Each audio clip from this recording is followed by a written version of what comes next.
Well, the athletes are all but ready to go. Referee is lined up in the middle. ERRIGO, again under the guidance of the Italian head coach, Stefano Cerioni. You saw THIBUS, well, she's got a superstar of the sport in her camp as well, in the form of Race and Bowden. They are partners on the piste and partners in life.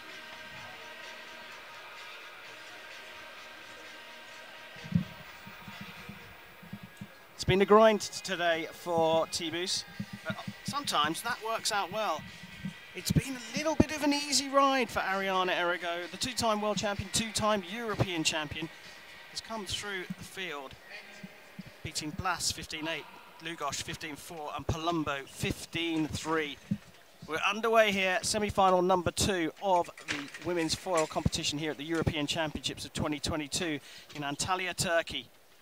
ERRIGO of Italy on the left, THIBUS of France on the right.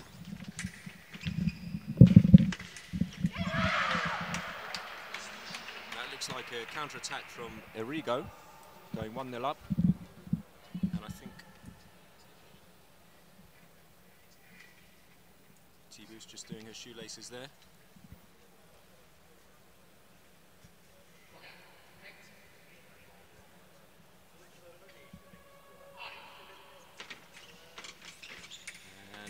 On the push again, beautiful attack, just crept up on THIBUS, just found the tempo to go in.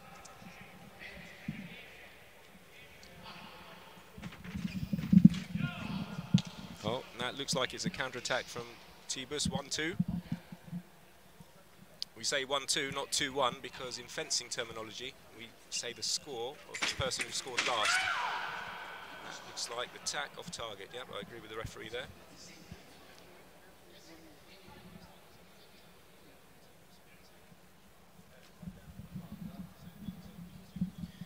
Looks like THIBUS has challenged that, so they're just going for the video review. I should stress that I can see what the viewers at home can see because I don't actually have my glasses, so even though it's going on in the background, I'm afraid I have to squint to see it, so I'm actually watching the monitor. And he's confirmed his decision. Raposa was off target from the left.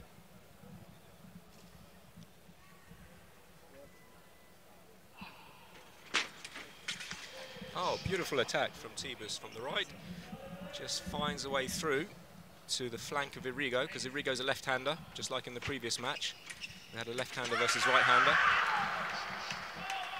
And I agree with that. ERRIGO started and pressed forwards.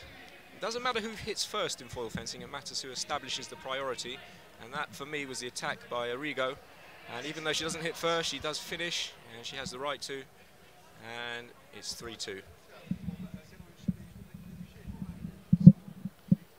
Yeah, big complaint, as you may well be able to hear. Race and Bowden is not happy about the decision, and Isor THIBUS has sent Miguel Machado to have a look at the video.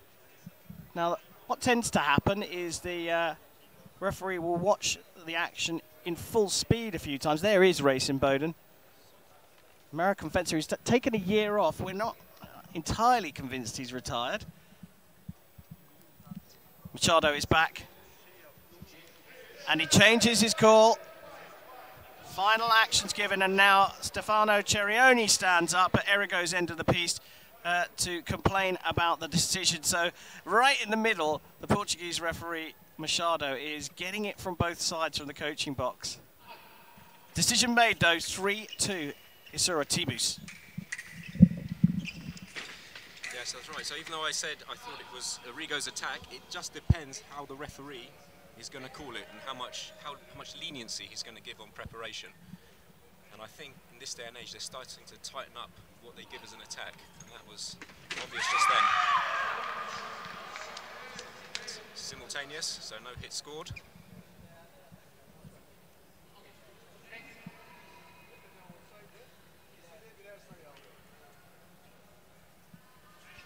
Actually, Bash, I had a little chat with Race and Bowden today because he was milling around and coaching THIBUS, and I said, are you coming back? And, you know, he was sort of 50-50 on it, but it would be nice to see him back. I'm sure he's got a number of World Cups in him still. But that said, the Olympics was delayed by a year, and if you take a year off, then all of a sudden you're up against it. It's still possible to come back, but a decision has to be made soon. It would be great to see him back. Right, the score's 3-3. All to play for. And that's the attack all the way from the right from THIBUS. 4-3.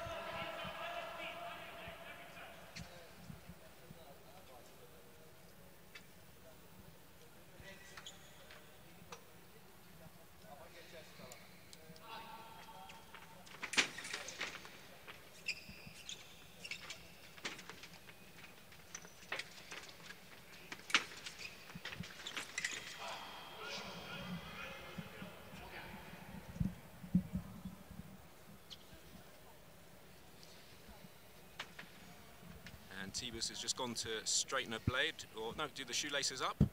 If you bend your blade, you have to leave the piece in order to avoid damaging the apparatus. So I thought that's what she was doing, but she's actually just doing a shoelace.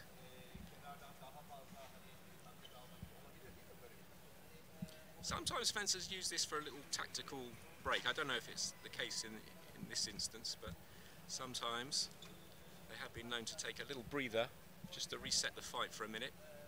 Reset their concentration. They always say a great fencer can't avoid getting tired, but he can spot when he's getting tired.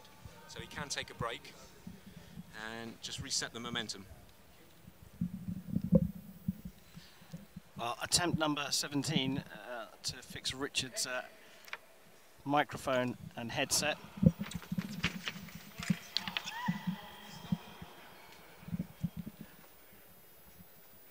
Well, just under 2 minutes left to go here in this first period, and you have to say that ERRIGO has slowed THIBUS down a little bit, and that's potentially why she's looking for that moment to sneak in. It was still a counter-attack. Looks like it was THIBUS's attack, but look, just sneaking in the left-hander onto the shoulder of this sort of THIBUS, and ERRIGO this time changing things around and going out on the attack. 1-2,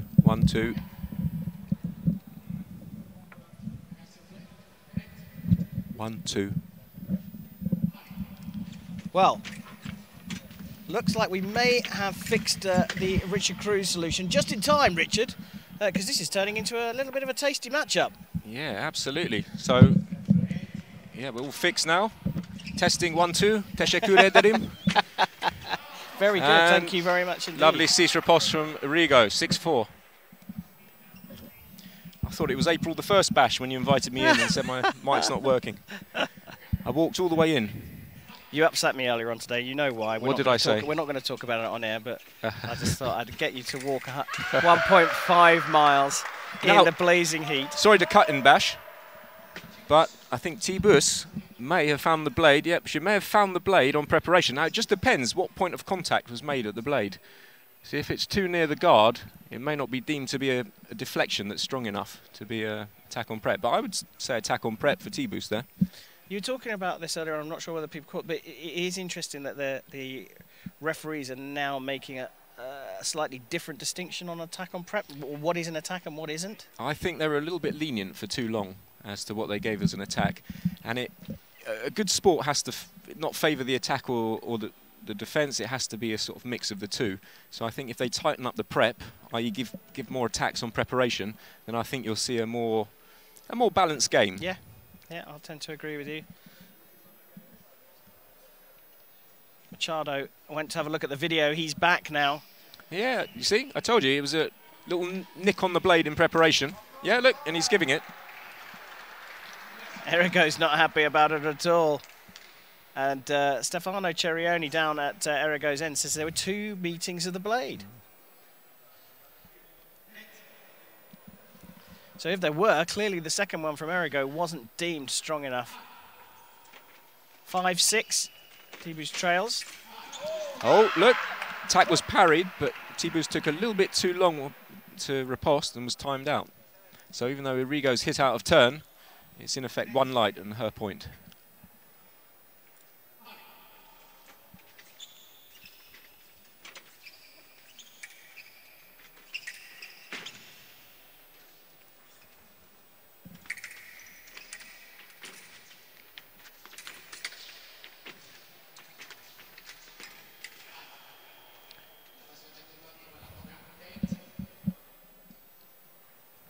by the high standards these two set, they've had not the normal type of season we'd expect from 132, a 16 and 2.8 from ERRIGO. Only competed in 4 tournaments this season.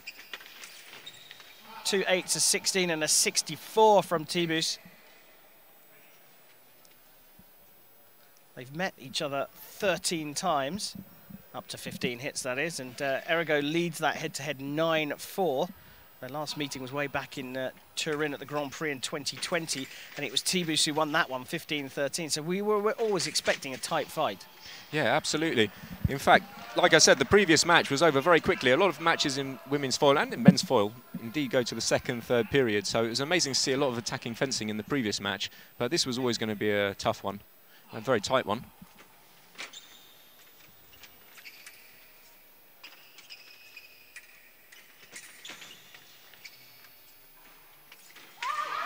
She went looking for the blade, THIBUS. And I would give that as THIBUS' attack, but she missed the target. So, look, you see, she missed, no light. So, in effect, the counter-attack from ERRIGO stands. But I give it as her attack. She had the priority. God, it's a complicated sport, isn't it, Bash? It is, but our job is to demystify it, because in essence, the idea is to hit your opponent 15 times before they hit you 15 times, or be ahead that's about at the the size end of it, of regulation time. Of course, there is the complexity of right of way. And if you have the right of way, your opponent has 3 options: get hit, run away and make the attack miss, or use their blade to block. And if they do either of the last 2 things, it's their turn to have a go. So when you're talking about they may hit first, it doesn't matter, as you said. Key thing is to have the advantage. Now, you see, now that's what I mentioned earlier. They're tightening up on that preparation. A few seasons back, they perhaps would have given THIBUS one long attack from the right. And right now, they've called it on preparation, so attack is off target in preparation from the left. No point. Yeah, off target and too low onto the leg, not target area. But if you have the right of way... Oh, that's a lovely... Ooh, now. Well, here we go, now, Richard. THIBUS is complaining. Why is she complaining? Now, I perhaps, let me think about my media training, I perhaps would have seen that differently, but I'm a little bit further away from the referee. Well, no massive complaint from Racing PODIUM, which is an indication that he was given it as pari riposte. When I first saw it, I thought it maybe cease riposte, but what do we know, Bash? Well, exactly, that's why we're here. We're 100 metres away. That's right. It's not quite that far. You've got to go with the referee. The referee's right up next to the action. Yeah, big calls to make in tight situations. And to be fair, Richard, we are quite a way away from the piece. Perhaps not 100 metres, but there's camera people, there's photographers. Sorry to jump in, Bash. No, please. Now, this was a very interesting move. See if they show a replay. THIBUS made ERRIGO fall short. She, in effect, parried with the distance and then hit. Maybe we can get a replay of that later. Beautiful hit. And that's a counter-attack. As THIBUS came forward, ERRIGO counter-attack, one light. We're seeing less and less, though, of the counter-attack, but here the distance was absolutely perfect for her, wasn't it? It's all about distance and timing. And it's a great move because your opponent does all the work. They make the effort, they expend the energy, and you hit them. And it's one light for you, so it's a nice way to score a point. Yeah, of course, if they don't work, you can't rely on them. You have to. No. And the key thing about the counter-attack is that you do not have the right of way, so you cannot get hit. Often when fencers get tired, it's the go-to hit. Their legs give up, their legs straighten, and they just jump in. They can't think of anything else to do. So in that case, counter-attacks are bad. But when they're timed very well, like that one was by ERRIGO, it's a beautiful hit. It's almost like you're stealing a hit from your opponent.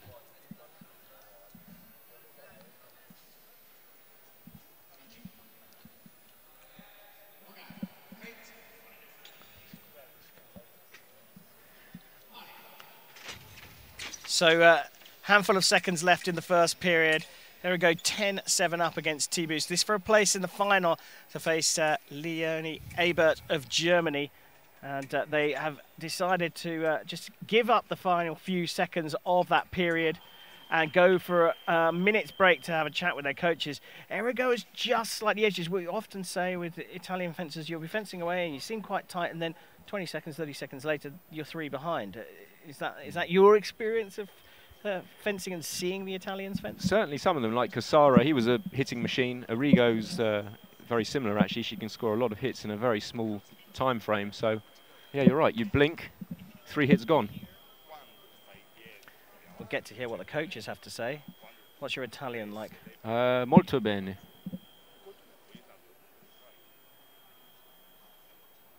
There's a little counter-attack there. I wonder if they're going to show the one I spoke about earlier when there was a attack no, attack good.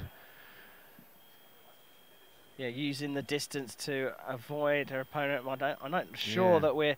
Well, it's a skillful hit. If you get it wrong, you look like a fool because you stand there and you get hit. If you get it right, it's like Muhammad Ali, you know. Yeah, You exactly. Dodge the punches. Yeah, ducking and diving to avoid your opponent. And the other thing about that kind of hit is that you can't run away too far because then you lose the opportunity to jump in as well. If you run away too far, you're safe, but you can't hit back. Yeah. It's got to be finely tuned.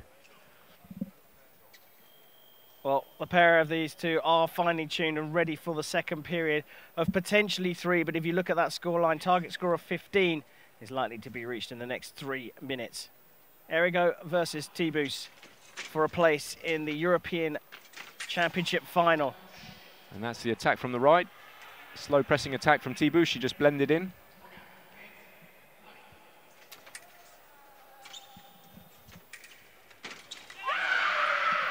This one's interesting. Did you see the slight rotation from THIBUS? That rotation cancels out your attack because you, in effect, change your mind. You go for the squirm. You can't have the benefit of the counter-attack and the attack. So if you're attacking, you have to keep the body posture. And she didn't there. She turned.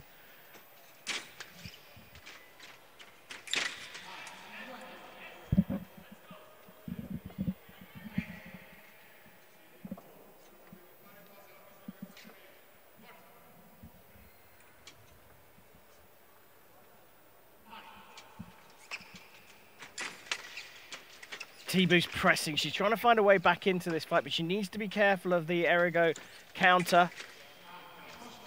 Or even the para riposte. Another lefty versus righty seeks to preem. Yes, just like you saw in training there. You saw them warming up and you saw that action. But it's something that naturally happens, or not naturally happens. It's something that's trained with the athletes to fence the opposite hand, right? And that's a little counter-attack from THIBUS. Well, they say right-handers prefer fencing other right-handers because there are more right-handers out there. Yep. However, left-handers prefer fencing right-handers because there's more right-handers out there. So yeah, traditionally it would favour the left-hander, but at this kind of level, I mean, that benefit's gone. You train with both in training.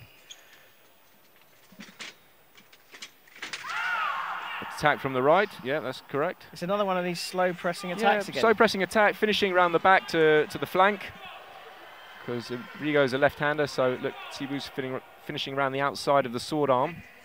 Always a good target on an opposite hander.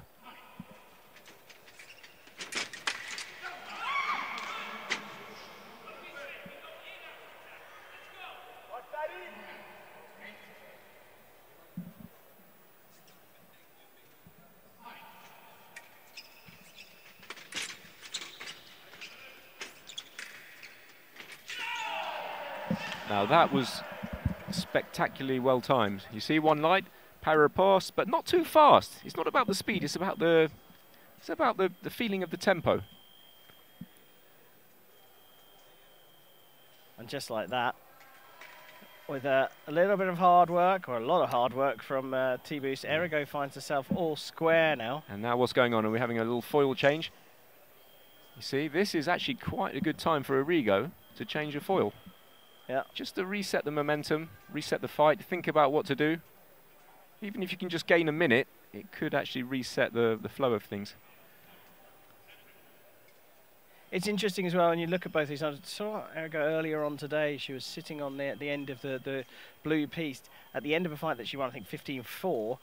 But she knew she'd done a lot of work, perspiring like you wouldn't believe, stretching out to avoid cramp. And when we get a look close-up of THIBUS as well, we see how much work's going in there. But it is extremely hot all across Europe today. But we're on the coast, the turquoise coast in Turkey, and it feels like 35 degrees, even though the temperature says it's about 31. The European Championships is always a very difficult event because, as you know, the top 16 have to fence in the pool. Yes.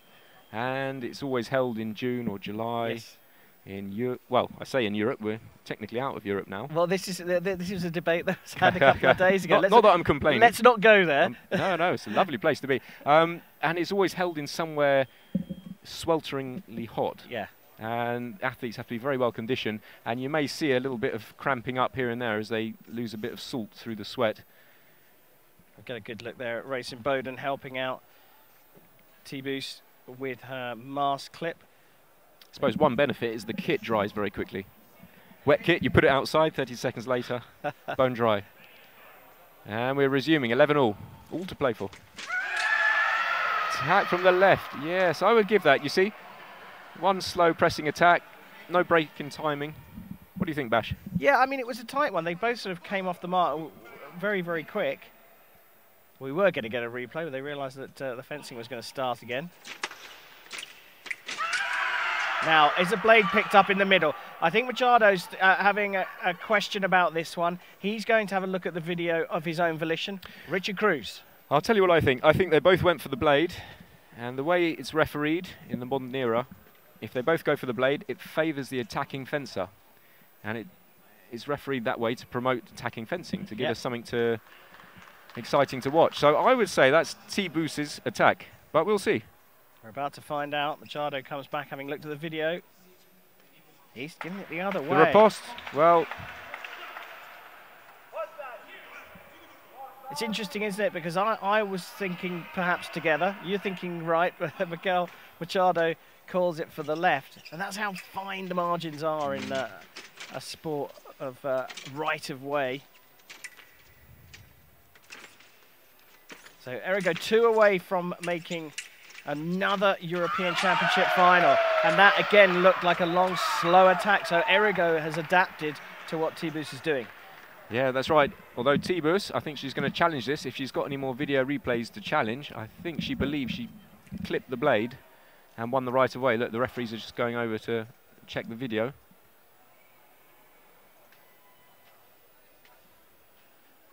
It's always very difficult when they both nibble at the blade to see who's established priority. Obviously, if you deflect the blade, you really deflect your opponent's blade, then it's quite clear. But you don't want to do strong beats, do you? You want the idea, yes, is to deflect the blade, but the idea also is to get the right of way. If you do a real heavy beat, you're slow, aren't you? Yeah, if you wind up to do it. There are ways to sort of generate... no, he hasn't given it. He's given an attack to the left, to ERRIGO, so 14-11. And Racing Bowden is not happy, and he's in the book.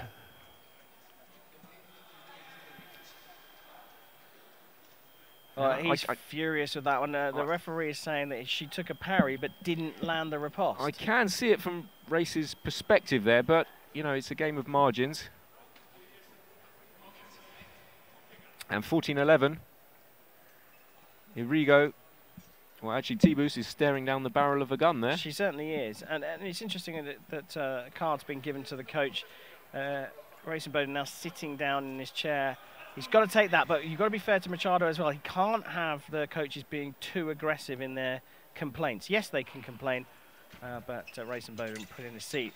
ERRIGO 1 away from making the final, a final that would be against Leonie Ebert of Germany.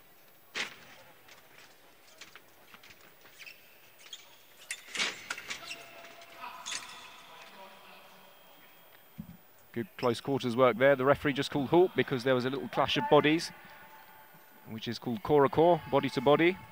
We use the French language for our terminology, but no cards given because nothing malicious. Ooh! Cease riposte, but a little bit too short, so it just finished on the arm.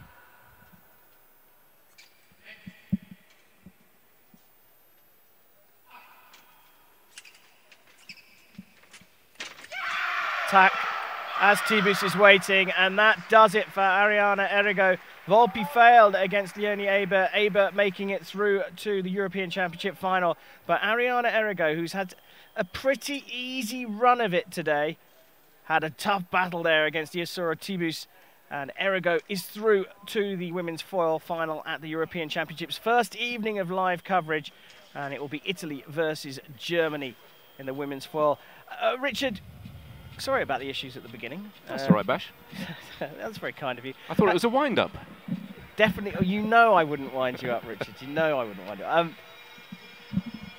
Can I persuade you perhaps to come back in a little while, because we're going to have a little interlude now with some heavy rock music fencing in the style of men's sabre.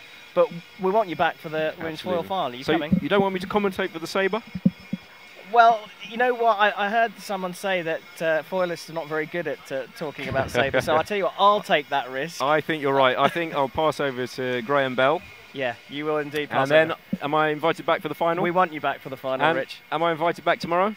We want you back as much as we can get you. I tell you what, I don't want to be back tomorrow because I want to be with one of the Brits in the final.